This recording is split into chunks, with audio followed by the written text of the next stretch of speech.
You're looking at video now of President Donald Trump as he makes his exit from the U.S. House chamber. He has been giving what is now the longest State of the Union address in our country's history. He broke that record tonight, but he's shaking hands with a lot of those members of Congress who often line the aisles in moments like this, mostly probably Republicans, if I had to guess, but wanting to get that moment with the president after his address, after multiple rounds of standing ovations from Republicans. But we'll get into a bit of what we heard in terms of Democratic response here in a moment. I'm Meg Kennard. I'm back here, of course, with Sagar Meghani in the U.S. Capitol. And Sagar, we've been listening to this speech. Just a reminder to you all, by the way, we will be bringing you the Democratic response from Virginia Governor Abigail Spanberger as soon as it begins. So if you make an abrupt exit from our talkback right now, that's exactly what's going to be happening. So just a reminder of the fast-moving night we have. But Sagar, what do you think is, aside from the record-breaking length, one of your biggest takeaways in terms of what we heard from President Trump tonight? I think the first part was what the White House and what many Republicans wanted it to be, and that was very heavily focused on the economy and on acknowledging that people still don't see costs as low as they want them to be. He really tried to lean into things he has done to help the economy, from Trump's savings accounts and, of course, the tariffs, with very muted criticism of the Supreme Court, unlike he did after its ruling back on Friday. There was the Trump veering off message. You know, we have the prepared text and we can follow along, and I think we all know the president's face and his tone changing when he wants to veer, but he also turned into a pep rally of sorts, right? I've never seen that many awards and actual medals. There were a lot out. of awards and medals. The Presidential Medal of Freedom was given out, Purple Congressional Hearts, Medal of Honor, the Legion of Merit, 2 Purple Hearts, Legion of Merit. There was the men's Olympic gold medal winning hockey team, some members of it in the balcony. They were at the White House earlier today. They're in the chamber with their medals tonight. with the promise of another medal. Right, for the goalie. It's it was something. It was the president likes giving things out and he likes receiving them as well. So there was the obligatory joke about whether he's going to get some type of award and whether he's allowed to do that. We also saw Democrats sitting quietly or standing without Mr. Speaker, clapping. I move that the message yelled, of the president some be were referred thrown to out. the committee of the whole on the state. I think in all, it was about what we expected. The president said to expect a very long speech. It was a very long speech, not nearly as combative as a lot of things we've heard, but Mr. Speaker, I also move that the House stand adjourned. It would appear he got done what he wanted. The question is on the motion to It seemed like adjourn. we Those in favor really say did aye. hear a lot of that focus on the Those economy opposed, that no. the vice president, that other elected Republicans have said that they really want to hear from President Trump. And Americans have issued that as well in terms of their responses to polling questions about, hey, can he talk more about the domestic economy issues that we're still seeing? But there was a mention of, for President Trump's perspective, him being able to bring down prices for regular Americans and all of the different economic boosts that he's been able to hand out in terms of making prices better for drugs and the Trump accounts that have recently been stood up. So kind of making a lot of those references. By the way, looking at your screens, you're seeing more pictures of Statuary Hall. Remember, this is exactly what we were looking at earlier before the State of the Union address began. It's where we saw all those members of the cabinet and senators as well filing through that area, this historic, vaunted space in the U.S. Capitol, through there into the House chamber, which is back that way. So now this is where we will be seeing those same people exiting the chamber as they come back through. There are other media members in there, from the AP included, getting those shots, grabbing lawmakers for interviews. We do expect to have some reaction from members of Congress that we'll be bringing you as part of our post-game show, so to speak. But just a reminder of what you're seeing there in Statuary Hall. So, Sagar, back to talking about the speech that we just listened to for, I don't remember exactly how many minutes that was. North of 1 hour 45 minutes. Mm-hmm. The record was 1:39 with Bill Clinton, but this one was a little bit different. Right. Okay, we're going to take a break just a moment so we can speak to one of those members of Congress. So, Sagar, if you can just step out for just a second. I'll just leave. I got to kick you out of my shot. Fine. I'm going. All right.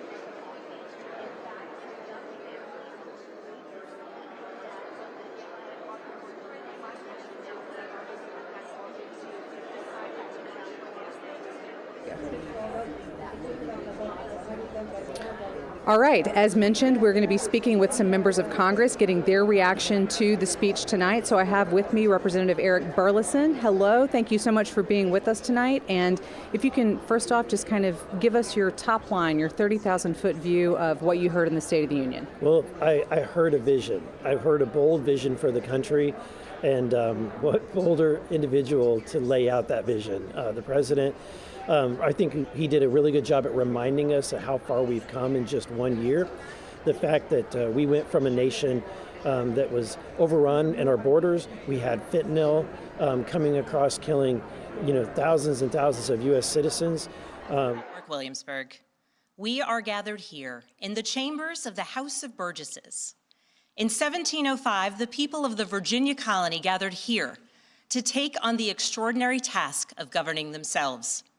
Before there was a Declaration of Independence, a Constitution, or a Bill of Rights, there were people in this room. The people who served here ultimately dreamed of what a new nation, unlike anything the world had ever seen, could be. The United States was founded on the idea that ordinary people could reject the unacceptable excesses of poor leadership, band together to demand better of their government, and create a nation that would be an example for the world. And this year, as we celebrate 250 years since America declared our independence from tyranny, I can think of no better place to speak to you as we reflect on the current state of our union. Tonight, as we watched our nation's lawmakers gather for a joint session of Congress, we did not hear the truth from our president. So let's speak plainly and honestly. And let me ask you, the American people watching at home, 3 questions. Is the president working to make life more affordable for you and your family? Is the president working to keep Americans safe both at home and abroad?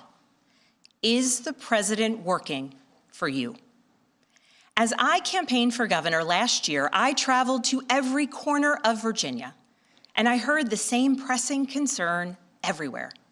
Costs are too high in housing, healthcare, energy, and childcare. And I know these same conversations are being had all across this country. Because since this president took office last year, his reckless trade policies have forced American families to pay more than $1,700 each in tariff costs. Small businesses have suffered, farmers have suffered, some losing entire markets. Everyday Americans are paying the price. And even though the Supreme Court struck these tariffs down 4 days ago, the damage to us, the American people, has already been done. Meanwhile, the president is planning for new tariffs, another massive tax hike on you and your family. And Republicans in Congress, they remain unwilling to assert their constitutional authority to stop him. They're making your life harder. They're making your life more expensive. They're even making it more difficult to see a doctor. Rural health clinics in Virginia and across the country are already closing their doors thanks to the so-called One Big Beautiful Bill, championed by the president and Republicans in Congress. And tonight, the president celebrated this law, the one threatening rural hospitals, stripping health care from millions of Americans and driving up costs in energy and housing, all while cutting food programs for hungry kids. But here in Virginia, I am working with our state legislature to lower costs and make the Commonwealth more affordable. And it's not just me. Democrats across the country are laser focused on affordability in our nation's capital and in state capitals and communities across America. In the most innovative and exceptional nation in the history of the world, Americans deserve to know that their leaders are focused on addressing the problems that keep them up at night. Problems that dictate where you live, whether you can afford to start a business, or whether you have to skip a prescription in order to buy groceries. So I'll ask again, is the president working to make life more affordable for you and your family? We all know the answer is no. I grew up in a house of service. My mother was a nurse, and my father was a career law enforcement officer. I began my career by following in my father's footsteps as a federal agent, working money laundering and narcotics cases. I worked side by side with local and state police to keep our community safe and to uphold and enforce the law. Law enforcement officers across the country know that it is a unique responsibility to do the serious work of investigating crimes, comforting victims, and making arrests. It's about building trust, and that requires an abiding sense of duty and commitment to community. And yet, our president has sent poorly trained federal agents into our cities, where they have arrested and detained American citizens and people who aspire to be Americans. And they have done it without a warrant. They have ripped nursing mothers away from their babies. They have sent children, a little boy in a blue bunny hat, children to far-off detention centers, and they have killed American citizens in our streets. And they have done it all with their faces masked from accountability. Every minute spent sowing fear is a minute not spent investigating murders, crimes against children, or the criminals defrauding seniors of their life savings. Our president told us tonight that we are safer because these agents arrest mothers and detain children. Think about that. Our broken immigration system is something to be fixed, not an excuse for unaccountable agents to terrorize our communities.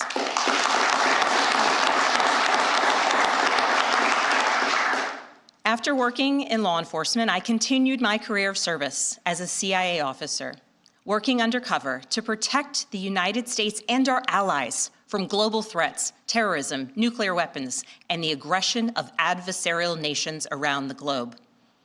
But as the president spoke of his perceived successes tonight, he continues to cede economic power and technological strength to Russia, bow down to China, bow down to a Russian dictator, and make plans for war with Iran.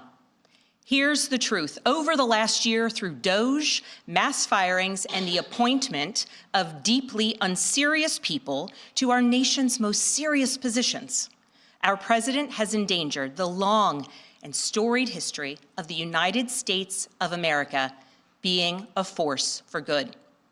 So I'll ask again, is the president working to keep Americans safe, both at home and abroad? We all know the answer is no.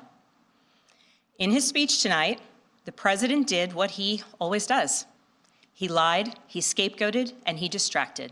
And he offered no real solutions to our nation's pressing challenges, so many of which he is actively making worse. He tries to divide us. He tries to enrage us, to pit us against one another, neighbor against neighbor. And sometimes he succeeds. And so you have to ask, who benefits from his rhetoric, his policies, his actions, the short list of laws he's pushed through this Republican Congress? Somebody must be benefiting. He's enriching himself, his family, his friends. The scale of the corruption is unprecedented. There's the cover-up of the Epstein files, the crypto scams, cozying up to foreign princes for airplanes and billionaires for ballrooms, putting his name and face on buildings all over our nation's capital. This is not what our founders envisioned, not by a long shot.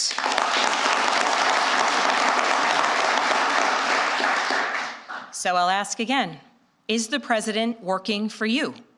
We all know the answer is no. But here's the special thing about America.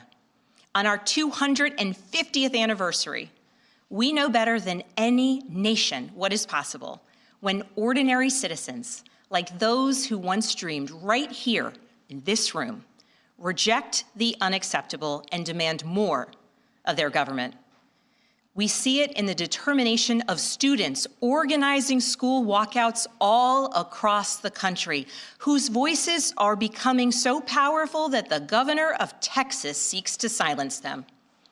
We see it in the bravery of Americans in Minnesota standing up for their communities, from peacefully protesting in sub-zero temperatures to carpooling children to school so that their immigrant parents are not ripped away from them in the parking lot.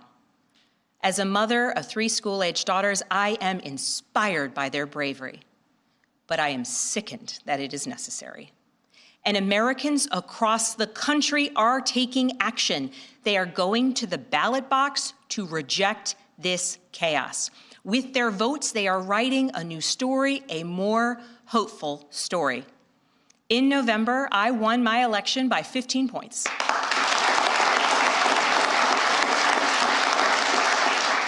And we won 13 new seats in our state legislature.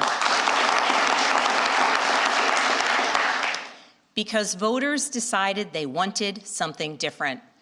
Our campaign earned votes from Democrats, Republicans, independents, and everyone in between, because they knew as citizens they could demand more, that they could vote for what they believe matters, and that they didn't need to be constrained by a party or political affiliation. This is happening across the country. New Jersey elected Mikey Sherrill as governor in a double-digit victory. Democrats flipped state legislative seats in places like Georgia, Iowa, Mississippi, and Texas. The list goes on and on.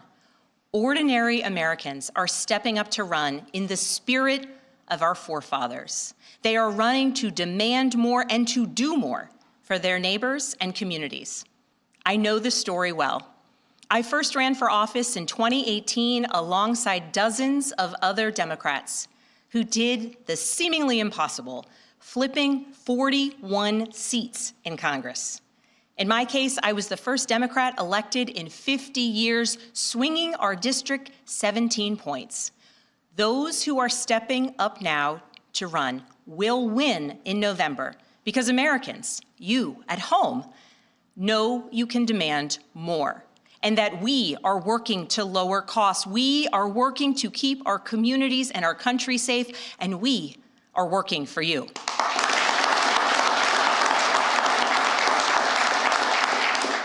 In his farewell address, George Washington warned us about the possibility of, quote, cunning, ambitious, and unprincipled men rising to power.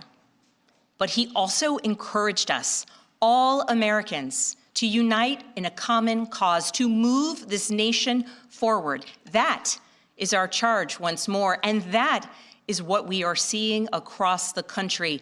It is deeply American and patriotic to do so, and it is how we ensure that the state of our union remains strong, not just this year, but for the next 250 years as well, because we, the people, have the power to make change, the power to stand up for what is right, the power to demand more of our nation.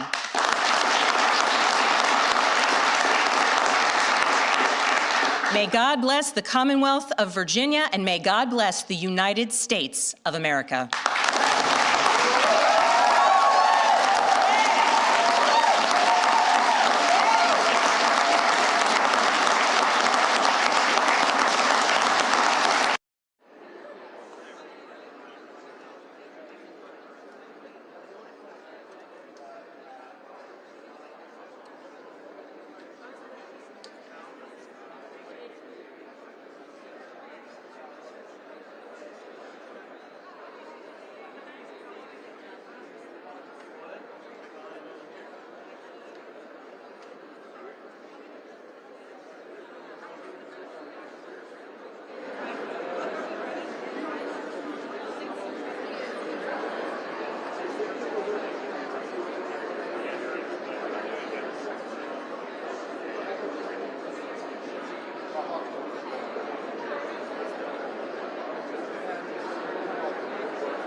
Welcome back. You've been listening to the Democratic response to President Donald Trump's State of the Union from Virginia Governor Abigail Spanberger. I'm joined here now in Emancipation Hall with Congresswoman Nancy Mace of South Carolina. Congresswoman, it's so good to be with you, and we're here in D.C., not at home. Good evening. We're here at the nation's capital, the greatest nation in the world, with the greatest president who gave the greatest State of the Union speech tonight. Okay, so I have an idea of how you felt about it, but first off, give me your top lines. What's your 30,000-foot view of what we just heard tonight? It was beautiful. It was polished. It was professional.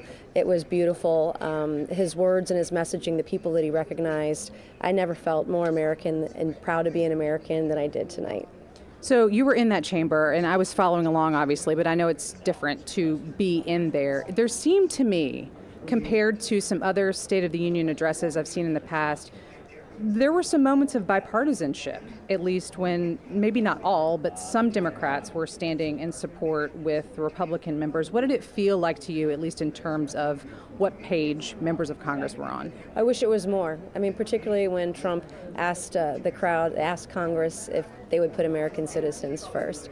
That was a defining moment, I think, in the speech between where we are as a nation divided. A nation without laws, a nation without borders, a nation without citizens isn't a nation at all. I thought he did beautiful. It'd be great to see more nonpartisanship, more bipartisanship in this political era. But I think he did a terrific job, and I want to praise both the right and the left for standing up together in some of those special but rare moments. In terms of how the State of the Union is viewed in an election year, clearly you're running for office yourself this year. Many people in that chamber are either running for re-election or another office. What did the president need to try to accomplish in terms of helping his party, helping your party, bring that message into contests across the country this year? And in your estimation, did he land that message? He 100% landed it. Affordability and cost of living is number one, top of mind for voters this year, especially in South Carolina, where we're the fastest growing state in the country right now by population. So talking about tax cuts, tax benefits, to talk about what he's done with the economy. Wages are up by over 1% last year. The economic growth we've had, over 3% on average for last fiscal year. We had 2 quarters with over 4% GDP growth. And so he expounded on that and bragged about those successes, lower mortgage interest rates, food costs are going down, and he recognized all of those successes, which are great for the American people. And then also keeping our neighborhoods safe, deporting the worst of the worst illegal aliens, the rapists, the murderers, the pedophiles. He did what he needed to do with the right tone, the right intonation, the right pace. He did it. Best State of the Union speech I've seen. What do you think needs to happen next? Not just for the president, because we know he's going to be on the road more, heading into different states, like he was in Georgia recently, traveling around ahead of the midterms. What do you think needs to happen next for him, as well as Republicans like yourself, to take some of this messaging out into the rest of the country? Well, if the president gets on the campaign trail, I'll feel better about the midterms, having that kind of energy, because President Trump is not on the ballot. We're expecting a lower turnout, so if he can energize the base, or if we have candidates who can energize the base, we'll be better off than otherwise. I'm very worried about the midterms and getting torn up in there because of what it's looking like right now. So if he's going on the campaign trail, that's fantastic for America. You say you're worried about the midterms. Do you say that in terms of the House, the Senate, both? House. I mean, I think the House, losing the House is a very real possibility. I think it's very contentious. I think that the left is more motivated. They're motivated against something rather than for something. And Republicans need to really pay attention, because we could get wiped out in the midterms in the House.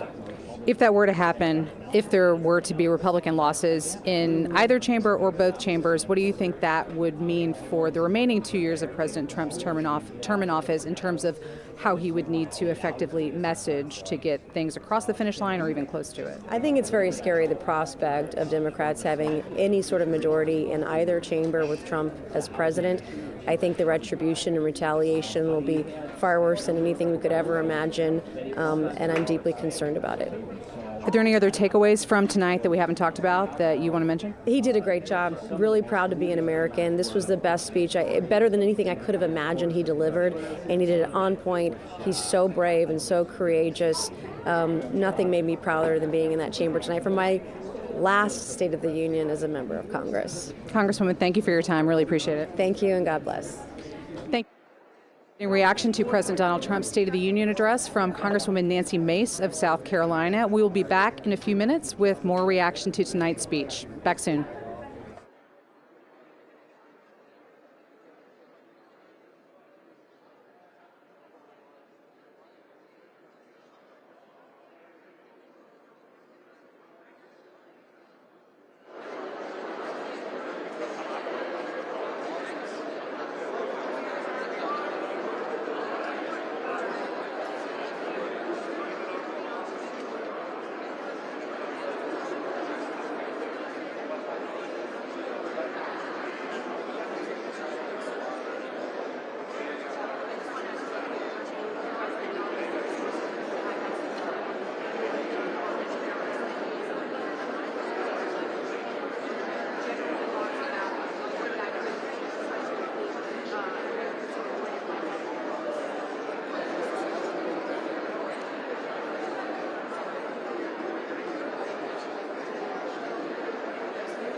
Hey there, and welcome back. Again, this is Meg Kennard here in the U.S. Capitol, and we've been getting some reaction from members of Congress to President Donald Trump's State of the Union address.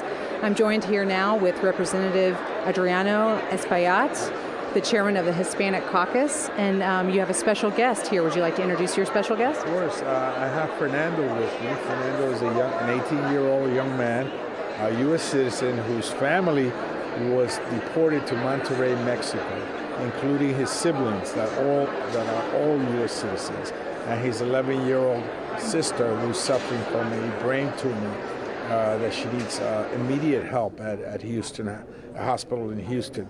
So he's here by himself in the country, working to sustain the house that his mother left behind. He's someone that has great aspirations. He wants to go to college. He plays the trombone. He likes music. He's a real smart young man and has a great future ahead of him. But his family is divided, is split up. And so that's why I brought him here, because I think America needs to see his face, hear his story, and listen to what he has to say. Given the focus on some of those issues, especially related to immigration that we did hear during the speech tonight, I'm interested to hear from both of you, but I'll start with you, Congressman, your top line's reaction to, especially on that issue, but any other issues you'd like to bring up that you heard from the President tonight. Of course, we heard the same thing before. He's blaming people, dividing the country, finger-pointing, accusing folks, calling all immigrants criminals, as his family are working class families. They work for a living. When I visit the detention center, over 90% of the people that I see there are working mom and dads. He's splitting families up. He calls his party to be a party of family values, yet he's splitting families up, dividing them, and causing great harm and hurt for them. And Fernando, what about you, being in the chamber tonight, having this experience, but also having your personal experience living through these issues? What did it mean to you to have that experience tonight, but also to hear some of those issues addressed by the President in the way he did? To be here, it's a great honor. You know, not a lot of people get to be here. It was a really out of the blue question if I wanted to be here. So you know, it's a really good opportunity to be here. Though some of the stuff that he did say, sometimes I don't agree, but whatever he says is usually what people might agree with. And Congressman, again, from being in that chamber, following along from our vantage point here, we saw some moments where there were standing ovations that were very partisan in nature. There were some moments where there were some Democrats standing in support of those circumstances. In speaking to some Republicans tonight, they saw hope and optimism in those moments. What was your feeling being there in the chamber where some members of your party chose not to go tonight at all or did object in other ways? Did it feel to you like there were instances where people were on the same page, or did it feel very divided? What I think is critical is that the country is divided, and a house divided cannot stand. You know, and as long as the president continues to blame people and scapegoat people and finger point at people and not lift all votes up at the same time, our nation cannot move forward. And so when I visit these detention centers and I see these moms that were on their way to work, or dads that were coming out of work, now facing deportation, the hurt they're feeling, and the impact it will have on the American economy, we still have not measured to its full extent.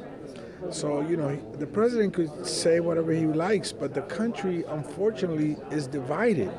And a country divided cannot move forward. I would have liked to hear more reconciliation from him, try to work in a bipartisan way, things that he knows that we can both agree on instead of just being very partisan and divisive. Congressman Fernando, thank you so much for your time tonight, for being with us, and hope you enjoyed your first State of the Union experience. Thank you. Thank you all so much. We'll be back soon with more reaction to President Donald Trump's State of the Union.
We are back here now in the U.S. Capitol getting reaction from some members of Congress to President Donald Trump's State of the Union address. I am joined now by Congressman Al Green of Texas. Congressman, thank you so much for being with us tonight. My honor to be with you. Thank you. If you could please start off just by giving us your big picture view of what you heard from the president tonight.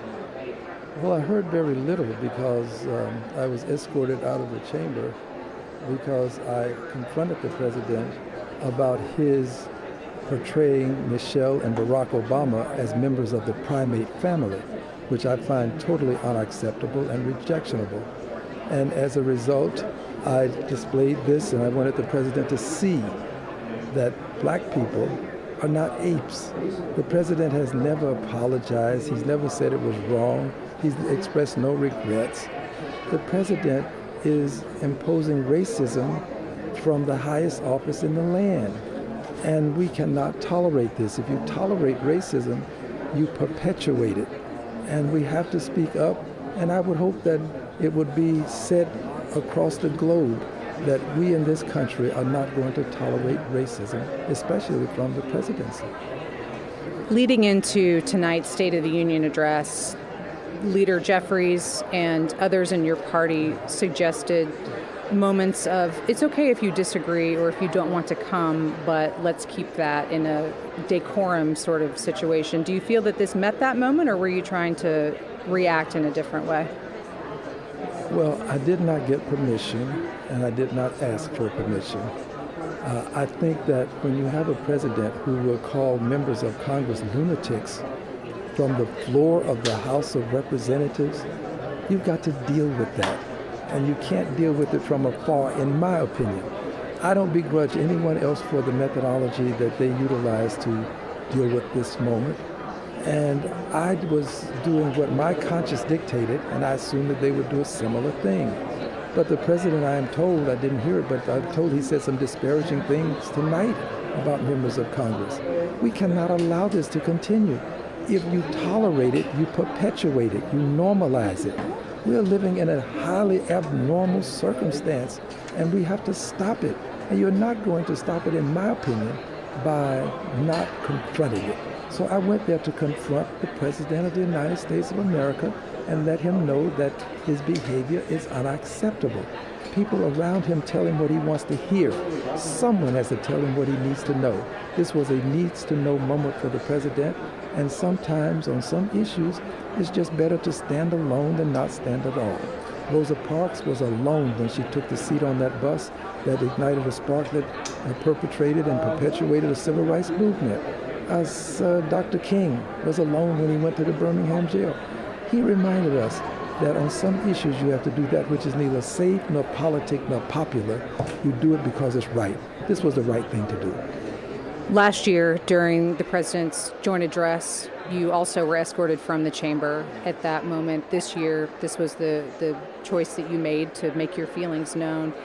Does it feel to you that those messages get across, or is it really kind of hoping to have moments like this where you can explain your thinking? I mean, do you think the president is really seeing and hearing you and understanding where you're coming from, or is it something different than that for you? Well, I do these things, I've done them for a multiplicity of reasons. One is we have to let posterity know that when we had racism emanating from the presidency, that we took a stand. Those who look through the vista of time, upon this time, have to see that there were people who stood up. Just as when I look back upon the civil rights movement, there were people who stood up. John Lewis and I were very good friends. We went to jail together protesting, and he told me you have to get in the way. So tonight I did what he would call, I got into good trouble by standing in the way, by getting in the way. I didn't raise my voice at the president. I didn't raise my hand. I in no way tried to indicate that I would harm him physically. I wanted him to get a message, and I think that he got the message, and that was very important. And it's the kind of thing that I did with intentionality. This was not spontaneity.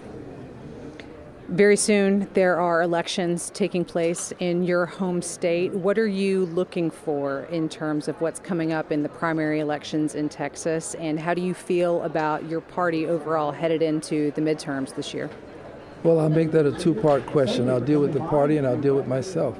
I think the party has an opportunity to do something that has taken us decades to accomplish, and that is elect a person statewide who is a Democrat in Texas. I think it can happen.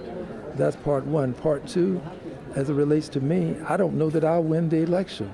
I have $1.5 million being spent to remove me from office. That's a lot of money. And they're spending it in a Democratic primary, but it's Republican money. The paradigm has shifted, at least as it relates to me. They're using Republican money to support a Democrat in a Democratic primary to remove me from office. The president had them to draw my congressional district out of existence with the number 9, so I'm now in an 18th congressional district. But you know, these things are they're secondary or tertiary or quaternary. They're not primary. This is things that can happen. What is happening to people in the long term will be these displays of bigotry and hatred that can cause us to roll back the clock. I remember when I had to go to the back door to get my food, when I had to drink from a filthy colored water fountain, when people were calling me names with impunity, when I had to step off the sidewalk to let other people pass. I'm old enough to remember these things. Longevity provides certain benefits in terms of how you view the future and the present because of past actions. So I just think that we have to take this stand, and I'm proud to do what I've done. I'm not ashamed of what I've done, and I never thought about consequences in deciding to do it. Congressman, thank you so much for your time tonight. We really appreciate you. Thank you. You're very kind. Thank you, sir. Al Green of Texas, and we will be bringing you more reaction to the speech here shortly. Back soon.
Hey there, and welcome back again. I am here with Sagar Meghani. Sagar, we have heard from several members of Congress who have stopped by to let us know what their thoughts were on the State of the Union.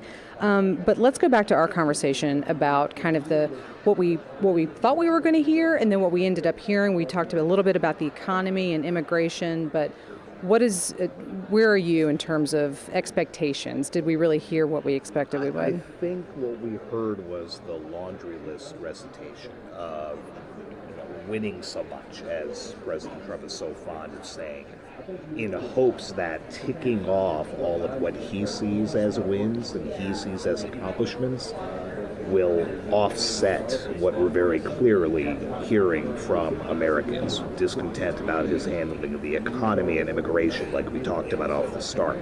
Those are two of the big ones for the Trump agenda, and if he is losing people on those and not gaining ground, it's going to be tough to see how that turns around for the party as a whole come the midterms. So apparently his thought was, well, we did this, and this. But if those aren't the true pressing things that people are worried about, where does that get you? So it'll be interesting to see what the administration spin, what the White House spin, and then, frankly, what the Democrats spin will be in the coming days. Do these really resonate immediately? No. We often see a president hit the road the next day to immediately build upon what they said. Mm-hmm. This is not that president. We're not going to see President Trump on the road until Friday at the earliest. So what impact is it going to have on voters' minds? We may not really have a full sense until we get to the fall and those pivotal midterms. Yeah, it was interesting for me to think about what was going to be happening with, some of that touring and everything else. I think we have another member of Congress who is willing to come and speak with us. So, Sagar, we will come back in just a moment, but let's do a little switcheroo here. A little switch.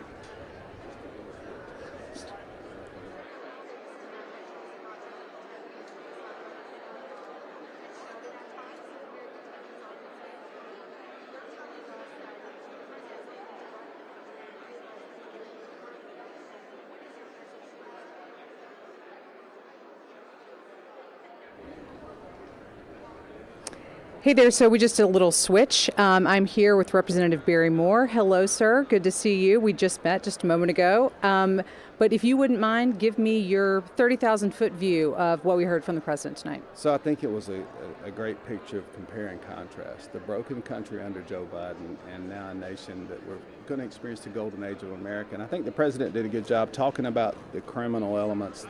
He talked about the victims of crime, Ms. Zarenka on the Charlotte, North Carolina subway.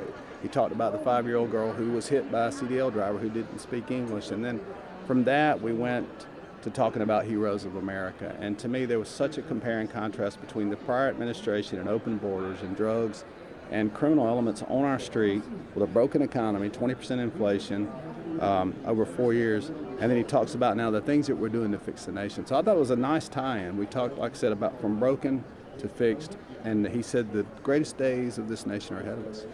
How do you think that squares with what voters have been saying about how they really do want maybe less of a focus on international and more on their kitchen table, and how that translates into the midterm elections and the challenges ahead for both parties, but for your party maintaining control in the House and Senate? So for us, I think on April 15th, when these families start seeing the tax refunds they're going to get in the big, beautiful bill, the largest tax cut in the history of this nation. So those are things I think that we'll see play out. Obviously, inflation's down. We talked about that. It's 1.7% for the last 3 months of the last year.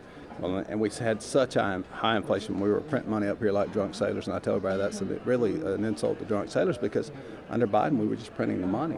And so now we put downward pressure on spending with the big, beautiful bill. We're giving tax breaks on working class Americans and people who are, like the president said, that are really building this country. No tax on tips, no tax on overtimes, no tax on interest on car purchases of cars made in America. And so I think that there's an opportunity for us between now and the midterms to do really well, especially as the tax breaks start to hit and we start seeing people actually have home ownership again with low mortgage rates. Are there some challenges for your party in landing that message, as well as any other counter-programming or potentially dealing with people who might be skeptical of some other actions, like international actions abroad or whatever, something that voters have mentioned in polling lately? Well, I think the challenges are this. We've had 4 years of just a broken America last government. And so it's going to take a little time between now and November. But I feel pretty optimistic. The polling numbers I've seen is the Republicans are 66 points ahead of the Democrats by Quinnipiac polls, which are not normally friendly to Republicans. That's the highest it's ever been. And so I think they approve of the job. And I think the American people in the last election, all the swing states went for President Trump. The popular vote went for President Trump. So that tells me that they're going to give us a chance to do what we need to do, and I think we're delivering on those promises. Any other takeaways from tonight specifically? No, I just think that the president was pretty optimistic. I think it was one of the best speeches I've heard, State of the Union, and I think it's a great time for our nation. It's the 250th anniversary of this nation, and I think this nation's on a comeback. Congressman, thank you for your time. Really appreciate you. Thank you. God bless you. Thank you all so much. We will be back shortly with more reaction to President Donald Trump's State of the Union address. Back soon.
welcome back. Again, you have been along with us this whole evening for AP's live stream coverage of President Donald Trump's State of the Union address. I'm here one more time with Sagar Meghani. Sagar, I'm so sorry we keep getting interrupted, but that's because we've had a lot of members of Congress who have been wanting to come and speak with us. I'll get over it. It's okay. I know. I owe you a lot of candy and maybe other bribes. But let's get back to talking about this speech. A lot of what we have been discussing earlier, the election is underneath all of this. So from what we listened to and what we saw in terms of the partisan divides on display in that chamber, what does it seem like the president needs to accomplish next? You just mentioned before we went out just now, he's not doing the traditional immediate post-State of the Union travel, but we know he is going to be traveling more. What do we expect to hear from President Trump casting ahead toward the midterms now that we've gotten through State of the Union? That's been the interesting part, is that over the last several weeks, even before the State of the Union, the White House had been saying the president's going to get out weekly, domestic audiences to pitch this. Mm-hmm. And that hasn't really happened. We've seen the occasional speech when he visits a factory. He was in Georgia last week. We haven't seen that full-on thrust. I don't think he has much choice between now and November but to do that. And Democrats will keep on, he can mock the word affordability, but until we see that significant reduction in inflation, there's been some movement here and there, but economic growth has not been what he claimed it would be. Inflation has not come down to what the Federal Reserve wants to see.